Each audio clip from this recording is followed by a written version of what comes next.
Hello shamwari dzangu, moroi kwese kwamuri ikoko. Ndinokuchingamizai pano paMhamha Shona show. Ini ndinonzi Mhamha Shona. Kwewe unonzi ani nei shamwari yangu? Shuwa! Mazita yenyu shamwari dzangu akanaka, handiti? Alright shamwari dzangu, vhiki rino mutsara wedu unoti ini ndinoda. Ini ndinoda. Ngatiteitese. Ini ndinoda. Zvekare.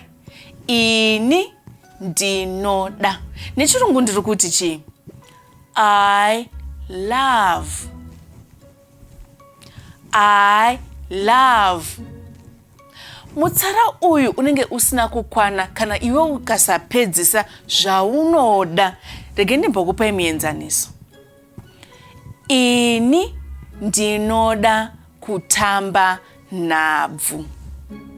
Ini ndinoda kutamba nhabvu. Nechirungu, I love playing soccer. I love playing soccer. Chimbondipa mutsara wako uchishandisa ini ndinoda. Handeitonzi. Oh, shuwa. Aiwa, shamwari dzangu makangwarira. Ende zveshuwa ndatoona kuti munoda zvinhu zvakawanda. Handiti? Rege ndimbokupai imwe muenzaniso. Ini ndinoda amai vangu nababa vangu. Ini ndinoda amai vangu nababa vangu. Nechirungu ndiri kuti chii? I love my mother and father. Handei futi.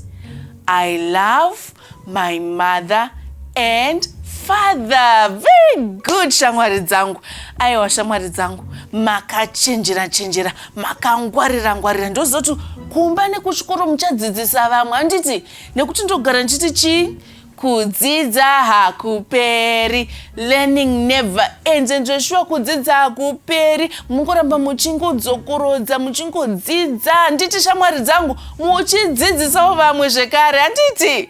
Alright shamwari dzangu, tosangana mune zvimwe zvikamu. Bye bye.